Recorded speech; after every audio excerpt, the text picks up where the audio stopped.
الحمد لله رب العالمين والصلاة والسلام على قائد الغر المحجلين نبینا محمد وعلى آلہ وصحبہ اجمعین۔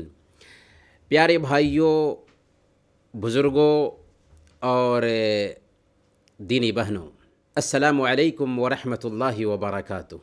آج کی یہ مجلس جو سجی ہے اس ٹاپک کے تحت کہ جادو کی تباہ کاریاں اور اس کا شرعی علاج، انشاءاللہ اس حوالے سے مختصر گفتگو کی جائے گی۔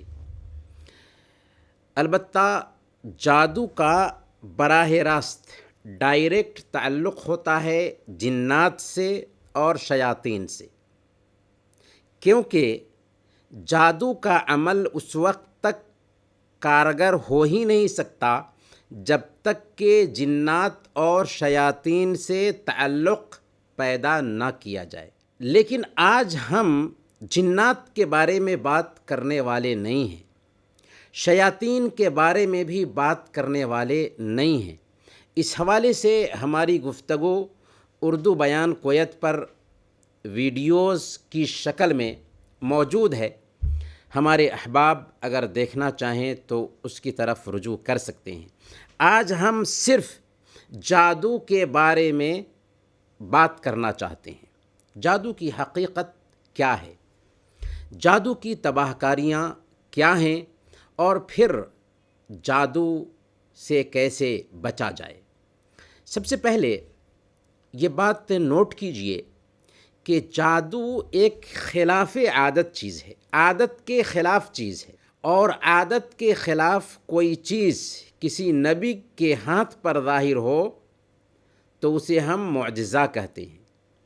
عادت کے خلاف کوئی چیز کسی ولی کے ہاتھ پر ظاہر ہو تو اسے ہم کرامت کہتے ہیں، اور معجزہ اور کرامت دونوں کے دونوں کسی نبی یا ولی کے اختیار میں نہیں ہوتا، بلکہ اللہ کی چاہت سے ایسا ہوتا ہے۔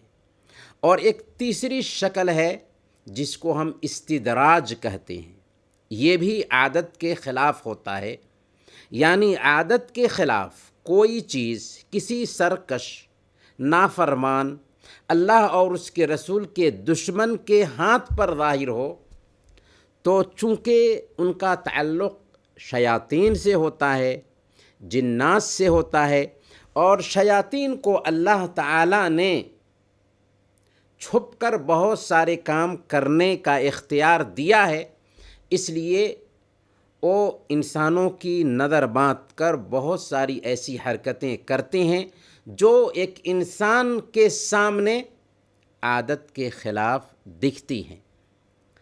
تو استدراج بھی اصل میں اللہ کے حکم سے ہی ہوتا ہے کہ اللہ تعالیٰ ایسے لوگوں کو کچھ موقع دیتا ہے تاکہ آزمائیں، پھر پکڑتا ہے تو ہوش ٹھکانے لگ جاتے ہیں، یا پھر یہ ہے کہ دنیا میں اللہ تعالیٰ ایسے لوگوں کو موقع دیتا ہے انسانوں کے ایمان کی آزمائش کے لیے، جیسے کہ دجاجلہ کرتے ہیں، اور اخیر وقت میں ایک دجال بھی ظاہر ہوگا جو حکم دے گا تو بارش ہوگی، جو حکم دے گا تو ایک انسان اس کے حکم سے زندہ ہو جائے گا۔ تو یہ دجاجلہ ہیں جن کے شر سے اللہ کے نبی صلی اللہ علیہ وسلم نے ہمیں حکم دیا ہے کہ ہم اللہ کے جناب میں پناہ مانگتے رہیں۔ برکیف جادو کیا ہے؟ جادو عربی زبان میں سحر کو کہتے ہیں، اور اس کی اصل یہ ہے کہ کسی چیز کو اس کی اصل حقیقت سے پھیر دیا جائے۔ امام رازی رحمۃ اللہ علیہ نے جادو کی شرعی تعریف کرتے ہوئے کہا کہ سحر کہتے ہیں اس چیز کو کہ جس کا سبب بالکل غامض ہو، چھپا ہوا ہو، اور حقیقت کے خلاف نظر آئے، دھوکہ دے، گویا کہ نظر باندھنے کو دراصل جادو کہتے ہیں۔ امام قرطبی رحمۃ اللہ علیہ فرماتے ہیں کہ سحر یا جادو بناوٹی حیلے ہوتے ہیں جن کو سیکھ کر حاصل کیا جاتا ہے، گویا کہ یہ سیکھا جانے والا ایک علم ہے ایک کسبی علم ہے جو بڑی ریاضت اور محنت سے حاصل ہوتا ہے۔ امام ابن قدامہ رحمۃ اللہ علیہ نے بیان کیا کہ جادو گرہ یا منتر یا کلام ہے جو پڑھا یا لکھا جاتا ہے یا کچھ دوسرے طریقوں سے عمل کیا جاتا ہے جو سحر زدہ کے بدن یا اس کے دل یا اس کے دماغ پر اثر انداز ہوتا ہے۔ تو یہ ہے جادو۔ اب سوال یہ ہے کہ یہ اثر انداز ہوتا کیسے ہے؟ تو جادو ایک اصل میں نفسیاتی اثر ہے جو نفس کے راستے سے جسم کو متاثر کرتا ہے۔ جب مسحور کے یعنی جس پر جادو ہوا ہے اس کے جسم کی تدبیر جادوگر کے حوالے ہو جاتی ہے کچھ اوراد اور منتر کے ذریعہ، تو اب وہ جادوگر اس انسان کی فکر، اس کے دل اور اس کے احساس پر قابض ہو جاتا ہے اور یہ اعضاء اس کا ساتھ چھوڑ دیتے ہیں۔ پھر جادوگر اپنے حساب سے اس کی جسمانی طاقت کو جیسے چاہتا ہے پھیرتا رہتا ہے، اور یہ سب کے سب اللہ کی اجازت سے ہوتا ہے۔ جیسے بیماری اللہ کی اجازت سے لاحق ہوتی ہے، بالکل جادو بھی اللہ کی اجازت سے ہوتا ہے۔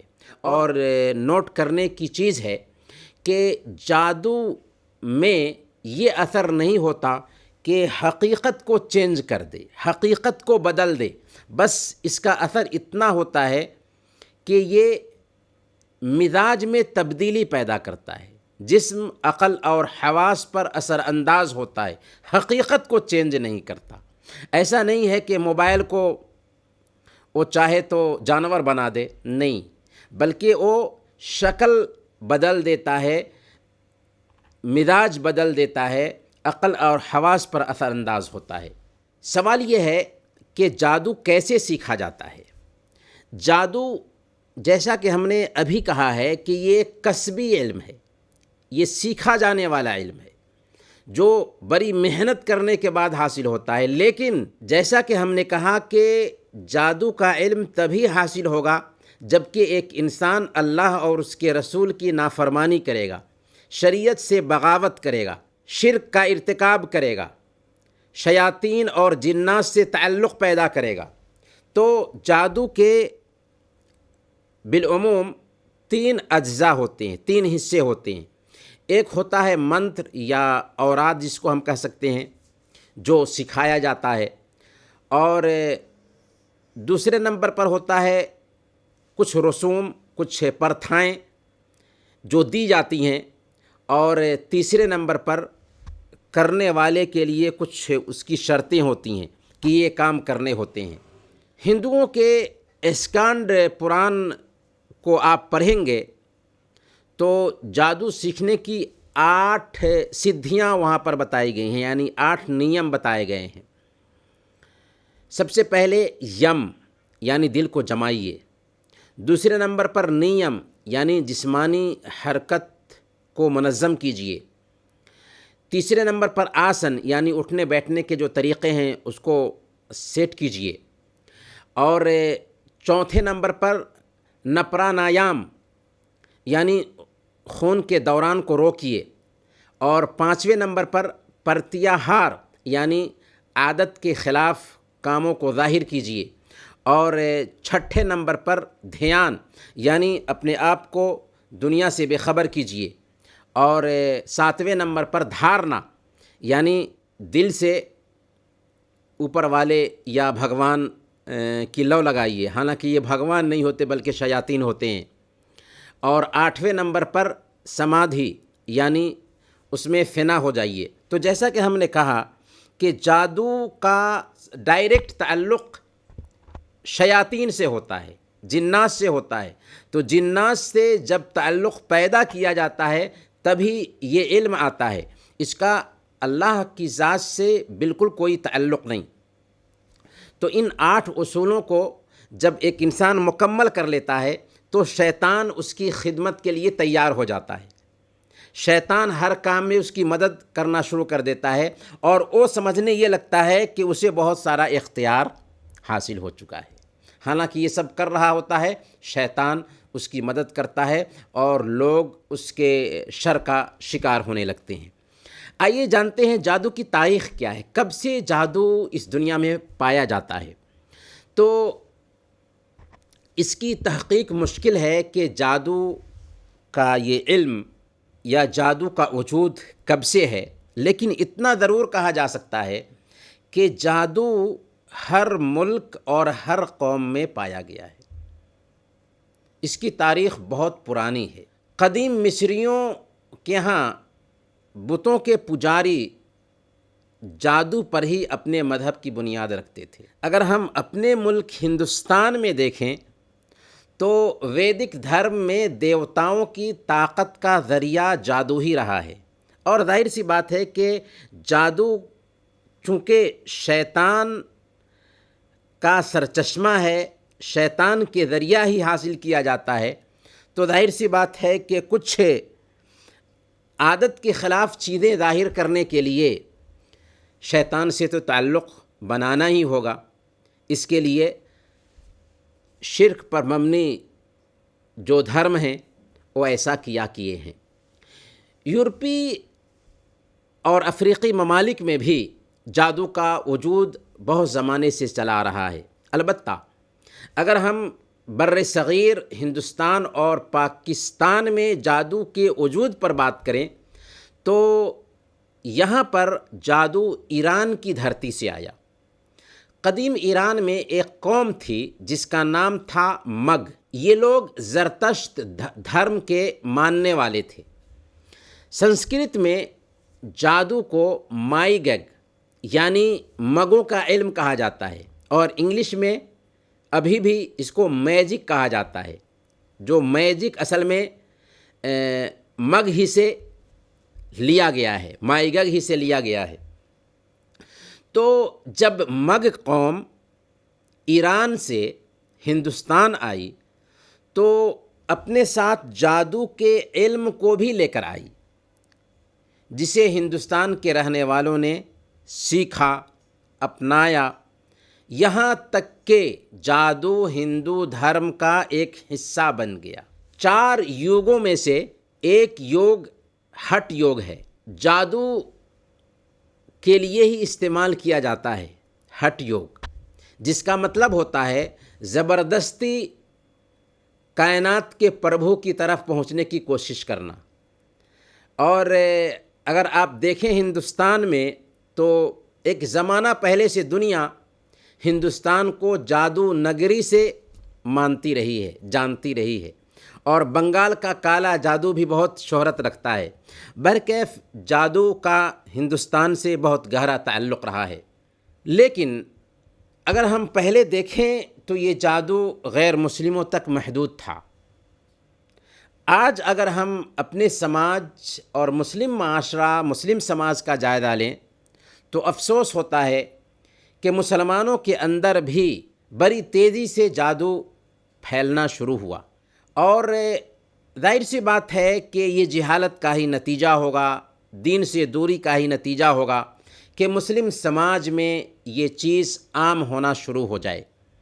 چنانچہ ہم اپنے مسلم سماج میں دیکھتے ہیں کہ جادو کے زور پر کسی کے کاروبار کو بگاڑ دیا جاتا ہے، باپ بیٹے کے بیچ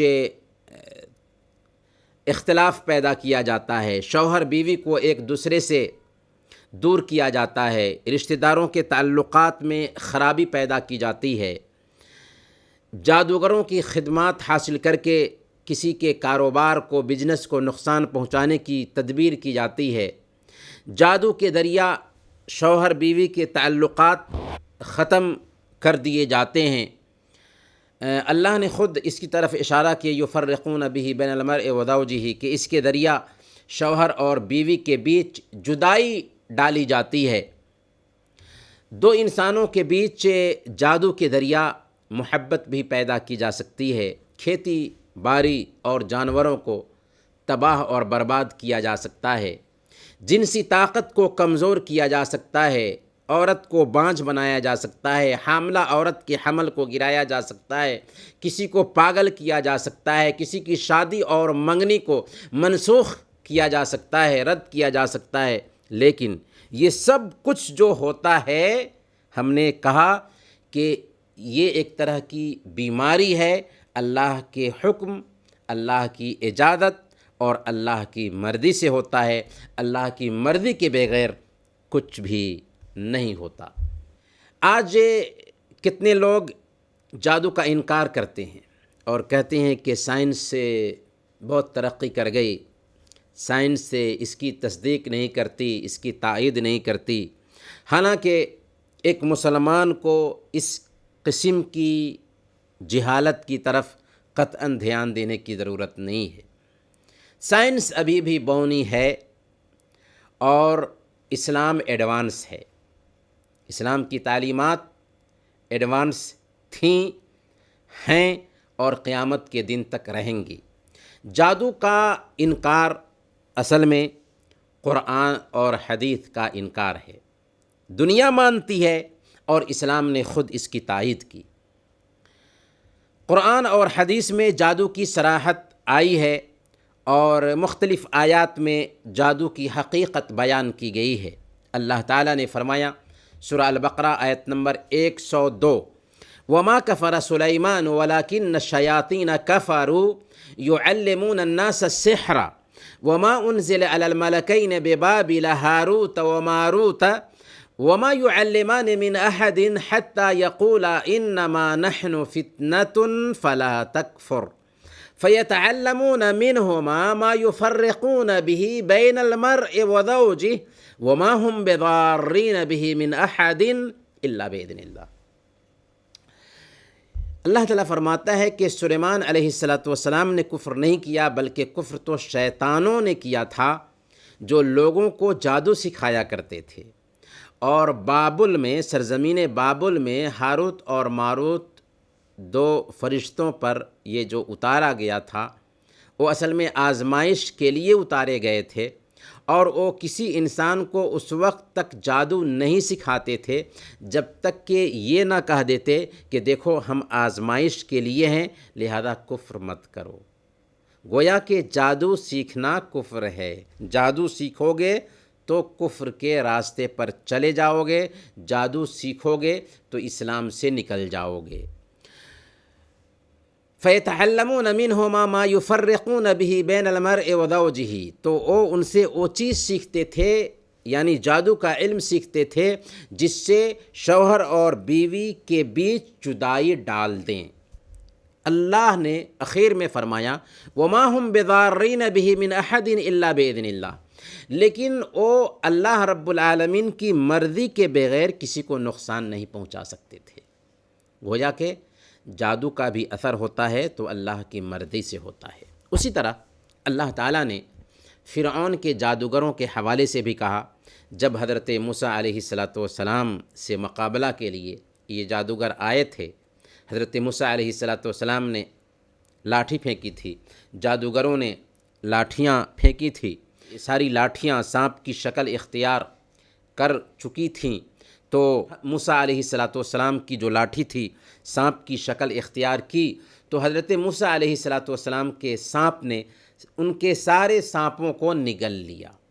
جادوگر ہی جادوگر کی حقیقت کو سمجھتا ہے، چنانچہ سارے جادوگر حضرت موسیٰ علیہ السلام پر اسی وقت ایمان لے آتے۔ چنانچہ اللہ تعالیٰ نے سورہ طٰہٰ آیت نمبر 69 میں بیان فرمایا، 69 میں وَلَا يُفْلِحُ السَّاحِرُ حَيْثُ أَتَى، کہ جادوگر کہیں سے بھی آئے کامیاب نہیں ہوتا۔ اور آیت نمبر 66 میں، سورہ طٰہٰ کی ہی آیت نمبر 66 میں اللہ نے فرمایا يُخَيَّلُ إِلَيْهِ مِن سِحْرِهِمْ أَنَّهَا تَسْعَىٰ، کہ حضرت موسیٰ علیہ السلام کے دل میں یہ خیال گزرا جادوگروں کی رسیاں اور لاٹھیاں دوڑ رہی ہیں، یعنی جادوگروں نے جب اپنی لاٹھیاں پھینکیں تو وہ لاٹھیاں سانپ کی شکل اختیار کر گئیں، تو حضرت موسیٰ علیہ السلام کے دل میں خیال گزرا کہ لاٹھیاں دوڑ رہی ہیں۔ تو یہ اصل میں نظر بندی ہے جو جادو کے ذریعہ کیا جاتا ہے۔ خود اللہ کے نبی صلی اللہ علیہ وسلم کی زندگی میں جھانک کر دیکھیں تو اللہ کے نبی صلی اللہ علیہ وسلم کے اوپر جب جادو کیا گیا تھا تو باضابطہ اللہ رب العالمین نے اس کے علاج کے طور پر سورہ الناس اور سورہ الفلق اتارا، اور ان دونوں صورتوں کا اہتمام کرنے کی وجہ سے جادو کا اثر بھی گیا۔ چنانچہ اللہ تعالیٰ نے سکھایا، دعا کرنے کا طریقہ سکھایا کہ وَمِن شَرِّ النَّفَّاثَاتِ فِي الْعُقَدِ، کہ میں گرہوں میں پھونک مارنے والی جادوگرنیوں کی برائی سے اللہ کی جناب میں پناہ مانگتا ہوں۔ اسی طریقے سے اللہ تعالیٰ نے سورہ النساء آیت نمبر 51 میں جادو کا ذکر کیا، یؤمنون بالجبت والطاغوت، کہ وہ جادوگروں اور ٹوٹکے کرنے والے کاہنوں اور باطل معبودوں پر یقین کرتے ہیں۔ جبت کیا ہے؟ حضرت عمر فاروق رضی اللہ تعالیٰ عنہ نے کہا کہ جبت سے مراد جادو ہے اور طاغوت سے مراد شیاطین ہیں۔ تو گویا کہ قرآن کریم میں مختلف جگہوں پر جادو کا ذکر آیا ہے، اور احادیث میں بھی جادو کی ہلاکت خیزیاں بیان کی گئی ہیں۔ چنانچہ صحیح بخاری اور صحیح مسلم کی روایت ہے، اللہ کے نبی صلی اللہ علیہ وسلم نے ارشاد فرمایا، اجتنبوا السبع الموبقات، 7 ہلاک کرنے والی چیزوں سے بچو، یعنی 7 ایسی چیزوں سے بچو جو ہلاکت خیز ہیں، جو ہلاک کرنے والی ہیں، برباد کرنے والی ہیں۔ لوگوں نے پوچھا کہ یہ 7 ہلاک کرنے والی چیزیں کون سی ہیں؟ تو آپ نے فرمایا، الشرک باللہ، اللہ کے ساتھ کسی دوسرے کو شریک ٹھہرانا، والسحر، اور جادو کرنا، وقتل النفس التی حرم اللہ الا بالحق، اور ناحق طریقے سے کسی کو قتل کرنا، واکل الربا، اور سود کھانا، واکل مال الیتیم، اور یتیم کا مال کھانا، والتولی یوم الزحف، اور میدان جنگ سے پیٹھ پھیر کر بھاگ جانا، وقذف المحصنات المؤمنات الغافلات، اور پاک دامن مومنہ عورت پر زنا کا الزام ڈالنا۔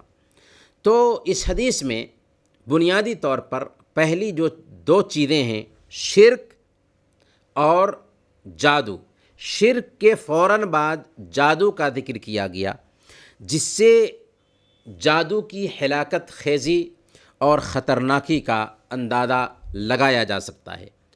ہم نے پہلے ہی ذکر کیا کہ جادو جب تک کہ شیاطین سے تعلق قائم نہ کیا جائے اس وقت تک کسی کو آتا ہی نہیں۔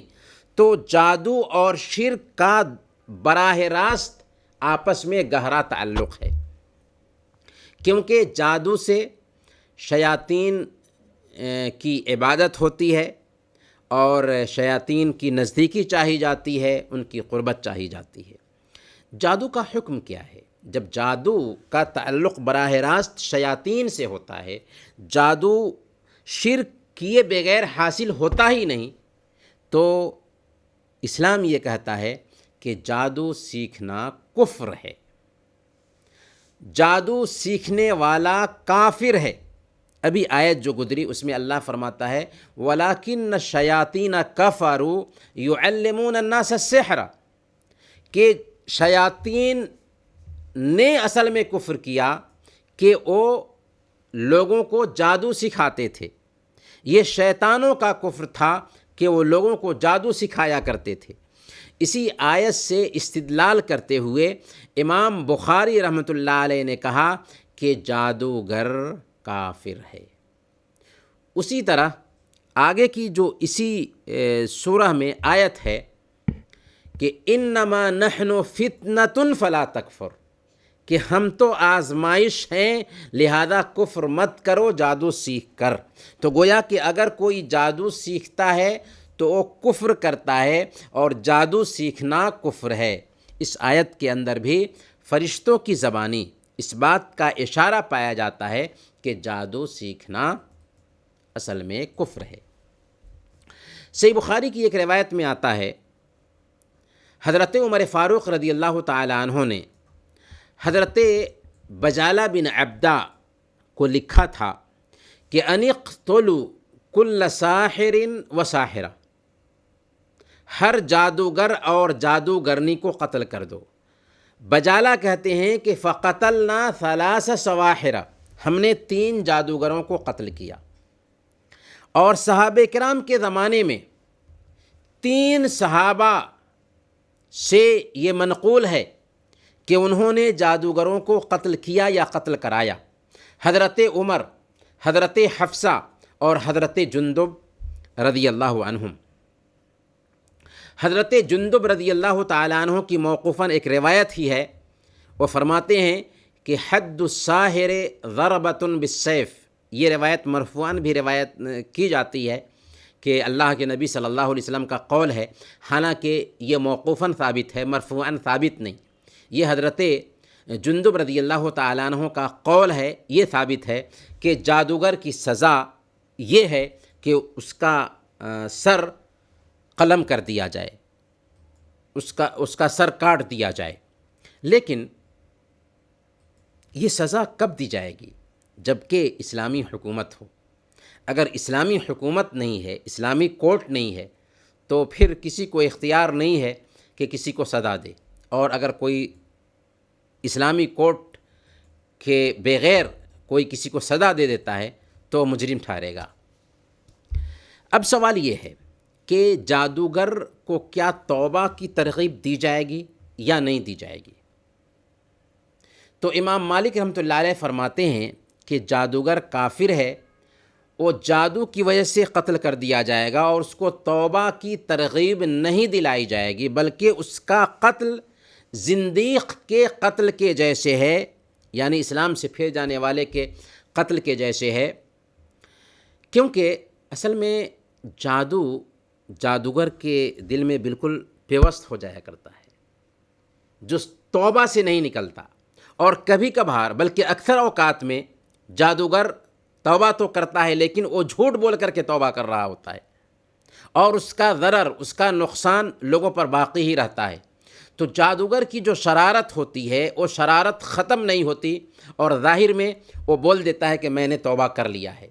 لہذا مسلمانوں کو اس کی تکلیف سے بچانے کے لیے اور دوسرے لوگوں کے لیے عبرت ہو، نصیحت ہو کہ سماج میں ایسے فتنہ پرور نہ پیدا ہوں، اس لیے سزا کے طور پر ایسے لوگوں کو قتل کر دیا جائے گا۔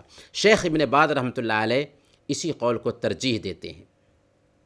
لیکن ایک دوسرا قول یہ بھی ہے کہ اگر جادوگر سچی توبہ کر لیتا ہے اور جادو کے عمل سے رک جاتا ہے تو اس کی توبہ قبول کر لی جائے گی، کیونکہ جادو شرک سے بڑا گناہ نہیں ہے علی العموم، ورنہ ہم نے عرض کیا کہ جادو کا علم اسی وقت حاصل ہوتا ہے جب کہ آدمی شرک کرے۔ تو شرک اور جادو دونوں ایک ساتھ ملتا جلتا عمل ہے۔ تو جب مشرک کی توبہ قبول کر لی جاتی ہے تو جادوگر کی آخر توبہ کیوں نہ قبول کی جائے؟ جبکہ ہم دیکھتے ہیں کہ موسیٰ علیہ السلام کے زمانے میں جادوگروں نے اسلام قبول کیا اور ان کی توبہ قبول کی گئی۔ تو اس ناحیہ سے اگر جادوگر سچی توبہ کرتے ہیں تو ان کی توبہ قبول کی جا سکتی ہے، لیکن علماء نے جادوگروں کی شرارت کی وجہ سے، جادو کی ہلاکت انگیزی کی وجہ سے یہ کہا کہ ایسے لوگوں کو سماج سے ختم کر دیا جائے اور ان کو موقع بھی نہ دیا جائے کہ ایسا نہ ہو کہ بعد میں پھر وہ شرارت کریں۔ اب سوال یہ ہے کہ کیا نبی صلی اللہ علیہ وسلم پر جادو ہوا تھا؟ تو اللہ کے نبی صلی اللہ علیہ وسلم پر جادو کا یہ عمل ہوا تھا، اور اس کی صراحت آتھینٹک روایتوں سے ہوتی ہے۔ صحیح بخاری اور صحیح مسلم کی آتھینٹک روایتیں ملتی ہیں جن سے پتہ چلتا ہے کہ اللہ کے نبی صلی اللہ علیہ وسلم پر جادو ہوا تھا۔ بنو زریق کا ایک یہودی تھا جس کا نام تھا لبید بن عاصم۔ لبید بن عاصم نے یہ جادو کیا تھا، لیکن اللہ کے نبی صلی اللہ علیہ وسلم کو وحی کے ذریعہ خبر کر دی گئی اور آپ کو اس سے شفا بھی مل گئی۔ البتہ جادو کا اثر کس حد تک تھا آپ پہ؟ کیا یہ جادو وحی پہ اثر انداز ہوا تھا؟ قطعاً نہیں۔ جادو کا اثر اس حد تک تھا کہ آپ کوئی کام خاص کر فیملی کے حوالے سے کیے نہیں ہوتے تھے اور آپ کو احساس ہوتا تھا کہ ہم نے کر لیا ہے۔ مثال کے طور پر اپنے اہل خانہ کے پاس آئے نہیں ہوتے تھے اور آپ کو احساس ہوتا ہے کہ ہم آ چکے ہیں، ایسا احساس ہوتا تھا۔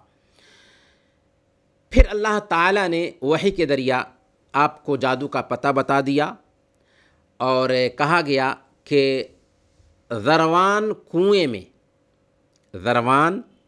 میں کنگھی اور کنگھی سے ٹوٹے ہوئے بالوں پر کھجور کے خوشہ کے غلاف میں رکھ کر اس میں بند کر دیا گیا ہے۔ چنانچہ اللہ کے نبی صلی اللہ علیہ وسلم نے اپنے آدمی کو بھیج کر کے اسے نکلوایا، اسے کھولا اور پھر اسے ایک جگہ پر دفن کر دیا۔ حضرت عائشہ صدیقہ رضی اللہ تعالی عنہا نے اس حدیث کے اخیر میں، صحیح بخاری کی اس روایت میں، آپ سے کہا تھا کہ اے اللہ کے رسول صلی اللہ علیہ وسلم، اس یہودی کی حرکت کا اعلان کیوں نہیں کرتے، اس کی تشہیر کیوں نہیں کرتے؟ آپ صلی اللہ علیہ وسلم نے فرمایا کہ اللہ تعالیٰ نے مجھے شفا دے دی، اس لیے مجھے یہ پسند نہیں کہ میں لوگوں میں اس برائی کو بھڑکاؤں۔ یہاں پر ایک بہت اہم نقطہ ہمیں سمجھ میں آتا ہے کہ اگر کہیں شر ہے، برائی ہے، تو اس برائی کو خواہ مخواہ ہوا نہیں دینا چاہیے کہ اس برائی کا شر اور پھیلنا شروع ہو جائے، بلکہ کبھی کبھار خاموشی سے بھی برائی کو دبایا جا سکتا ہے۔ برکیف جادوگر جادو کیسے کرتا ہے؟ تو جب آپ جادوگر کے پاس جائیں گے، اور اسی لیے اللہ کے نبی صلی اللہ علیہ وسلم نے کاہنوں، نجومیوں اور جوتشیوں کے پاس جانے سے منع کیا۔ آپ نے فرمایا کہ من اتی کاہنا او عرافا فصدقہ بما یقول فقد کفر بما انزل علی محمد، کہ جو آدمی کسی کاہن یا نجومی یا جوتشی کے پاس آتا ہے اور اس کی بات کی تصدیق کرتا ہے تو اس نے شریعت محمدیہ کا انکار کیا۔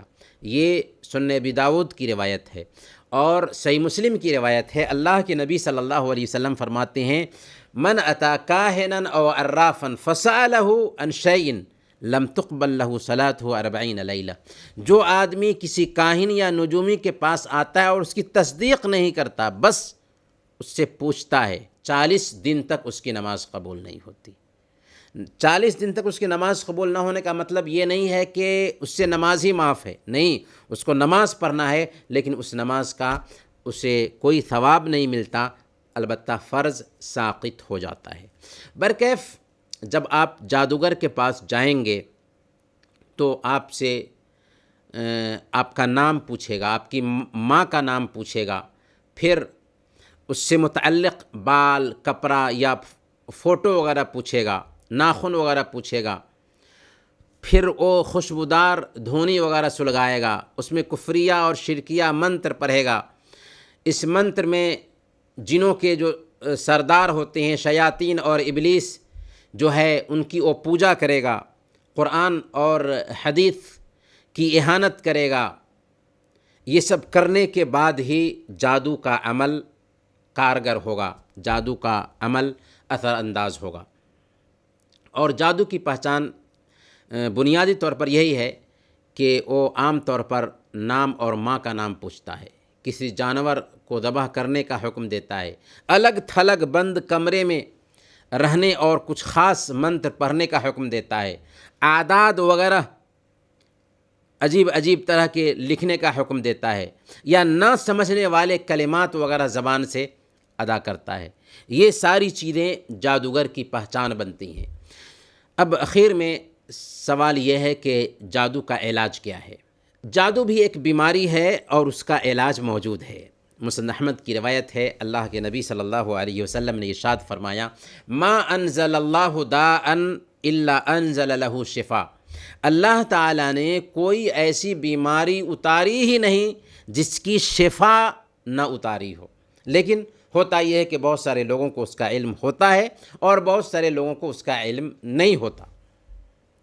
سب سے پہلے جیسا کہ کہا جاتا ہے کہ پرہیز سب سے بہتر علاج ہے، تو ہمیں چاہیے کہ جادو کے آنے سے پہلے جادو سے بچاؤ اختیار کرنے کی کوشش کریں۔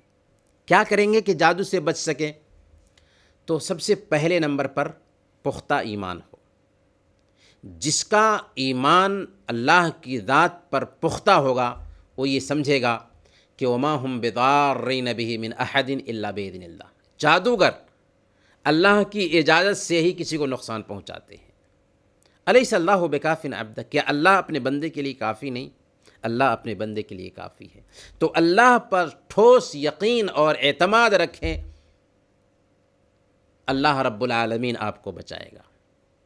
لیکن اس کے باوجود بھی کبھی کبھار کسی کے اوپر، نیک بندے کے اوپر بھی جادو کا اثر ہو سکتا ہے، لیکن یہ پہلا طریقہ ہے کہ ہمیشہ ہمارا اللہ کی ذات پر پختہ یقین ہو۔ دوسرے نمبر پر صبح و شام کے اذکار اور اوراد کی پابندی کی جائے۔ ایک دعا کی کتاب ہے حصن المسلم، نہایت ہی اوتھینٹک دعا کی کتاب ہے، ہر زبان میں اس کا ترجمہ بھی ملتا ہے۔ ہم اپنے بھائیوں اور اپنی بہنوں سے گزارش کریں گے کہ اس دعا کی کتاب کو اپنے پاس رکھیں، اور صرف جادو سے بچنے کے لیے نہیں بلکہ ہر وبا بلا بیماری سے بچنے کے لیے اس میں جو دعائیں ہیں، خاص طور پر صبح و شام کے اذکار ہیں، ان اذکار کی پابندی اپنی زندگی میں شامل کر لیں۔ تیسرے نمبر پر جادو کے شر سے بچنے کے لیے جادوگروں سے بھی دور رہیں، جادوگروں کے قریب نہ جائیں، کاہنوں، نجومیوں اور جوتشیوں سے دور رہیں۔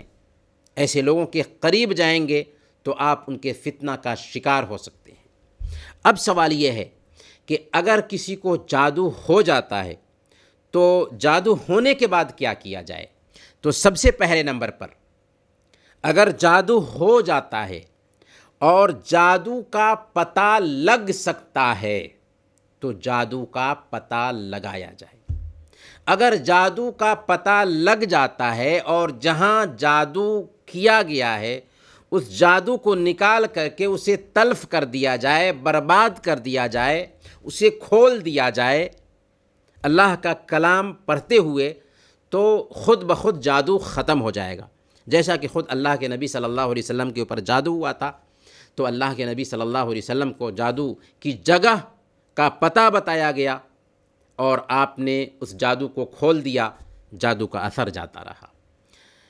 اگر اس کا پتہ نہیں چلتا ہے پھر بھی شرعی اذکار اور اوراد کا اہتمام کر کے جادو کی اس بیماری کو دور کیا جا سکتا ہے۔ شیخ ابن باز رحمۃ اللہ علیہ فرماتے ہیں کہ جہاں تک جادو کو شرعی طریقہ پر اتارنے کا تعلق ہے تو یہ اہل علم، ارباب بصیرت اور تجربہ کار لوگ ہی ایسا کر سکتے ہیں، ہر ایک کے پاس نہیں جانا چاہیے۔ ایمان کا سودا کرنے والے کاہنوں، نجومیوں اور جوتشیوں کے پاس نہیں جانا چاہیے، اور ہر ایک عالم کے بس کی بات بھی نہیں ہوتی کہ جادو کا علاج کرے۔ جو تجربہ رکھنے والے لوگ ہوتے ہیں ایسے ہی لوگوں کے پاس جانا چاہیے۔ پھر شیخ فرماتے ہیں کہ عامل پڑھی جانے والی صورتوں اور آیتوں میں سے جس پر جادو ہوا ہے سورہ فاتحہ بار بار پڑھے۔ سورہ فاتحہ کا بہت اثر ہوتا ہے، اس لیے سورہ فاتحہ پڑھے بار بار، آیت الکرسی پڑھے بار بار پڑھے۔ اسی طریقے سے سورہ اعراف، سورہ طٰہٰ، سورہ یونس میں موجود جو آیات جادو ہیں، سحر سے متعلقہ آیتیں ہیں، ان آیتوں کو بھی پڑھے۔ اسی طرح سورہ الکافرون، معوذتین کر کے، یعنی سورہ الفلق اور سورہ الناس اور سورہ الاخلاص پڑھ کر کے مریض پر دم کرے۔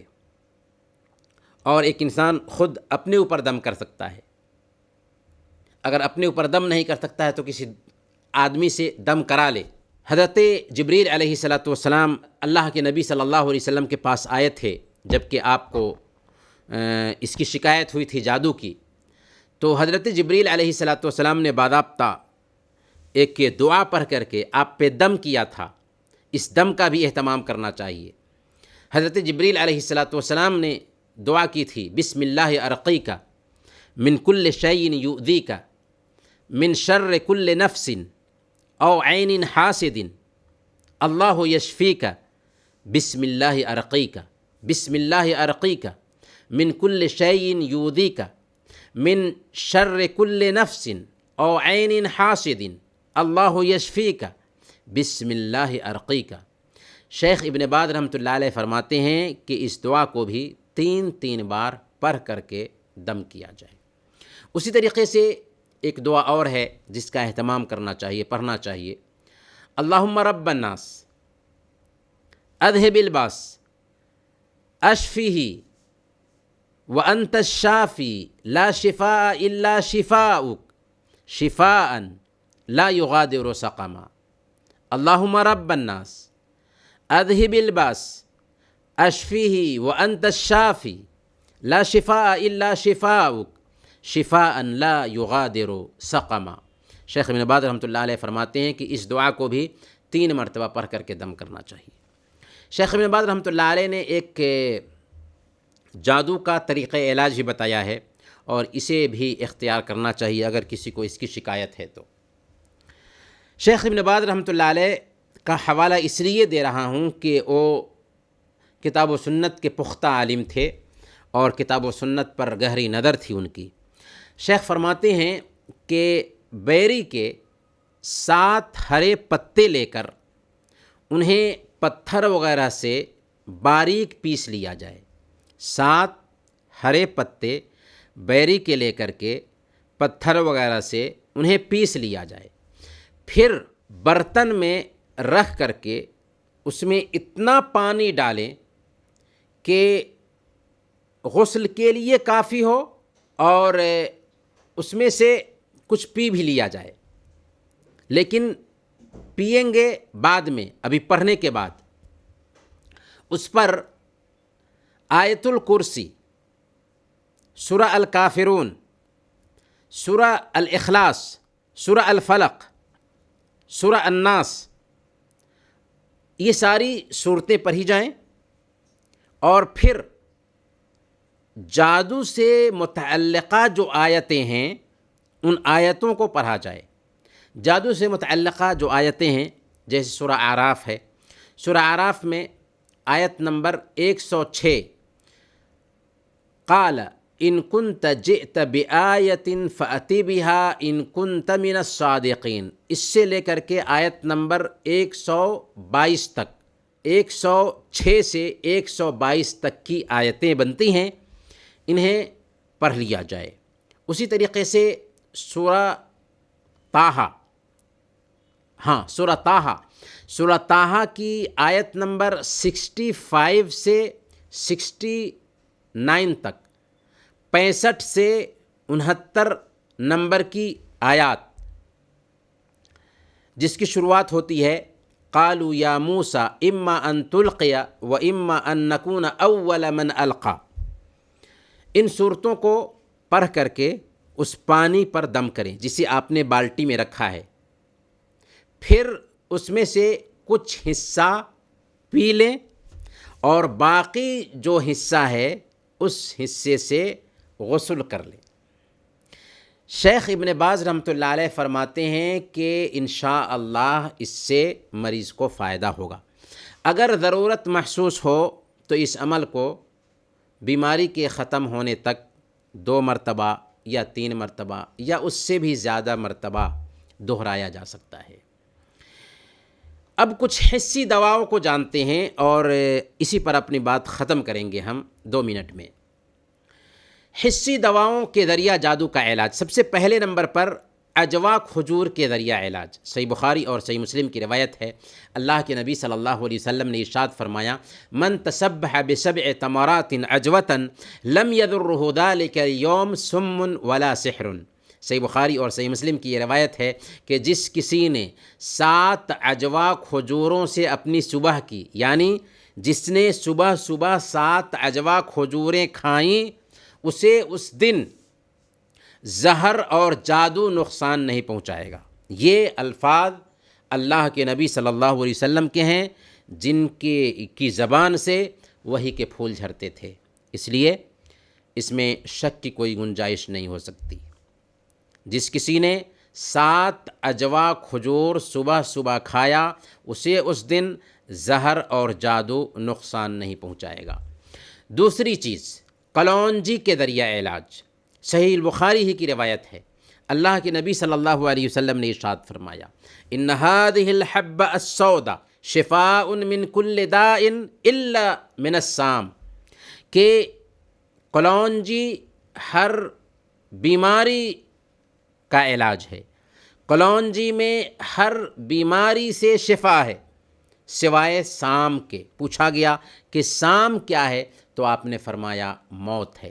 گویا کہ کلونجی میں موت کے علاوہ ہر بیماری سے شفا ہے، اس لیے 7 اجوا کھجور صبح سویرے استعمال کرنے کے ساتھ ساتھ کلونجی کا بھی استعمال اپنی زندگی میں شامل کر لینا چاہیے۔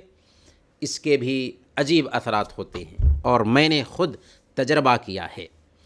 سینگھی کے ذریعہ علاج، یعنی حجامہ کے ذریعہ علاج، امام ابن القیم رحمۃ اللہ علیہ نے اسے بتایا ہے، اور صحیح بخاری کی روایت ہے، اللہ کے نبی صلی اللہ علیہ وسلم نے ارشاد فرمایا، ان امثل ما تداویتم بہ الحجامہ، کہ سب سے بہتر چیز جس کے ذریعہ تم اپنا علاج کرو وہ حجامہ کرانا ہے۔ اور خاص طور پر سنن ابی داؤد کی روایت کے مطابق اللہ کے نبی صلی اللہ علیہ وسلم نے ارشاد فرمایا کہ جس نے چاند کی 17، 19 اور 21 تاریخ کو حجامہ کرایا، اسے ہر بیماری سے شفا ملے گی، تو اس کا بھی اہتمام کرنا چاہیے۔ اور اگر چاند کی 17، 19 اور 21 تاریخ کو حجامہ کرائیں تو اس کا اثر اور زیادہ ہوگا، اسے بھی تجربہ کر کے دیکھنا چاہیے۔ اور ایک آخری کام ہے جوشاندہ، جس کو عربی میں سنا کہتے ہیں۔ جوشاندہ پلانے کا بھی عجیب اثر ہوگا۔ سنن ترمذی کی روایت ہے، اللہ کے نبی صلی اللہ علیہ وسلم نے ارشاد فرمایا، لو ان شیئا کان فیہ شفاء من الموت لکان فی السنہ، اگر کسی چیز میں موت سے شفا ہوتی تو سنا میں ہوتی۔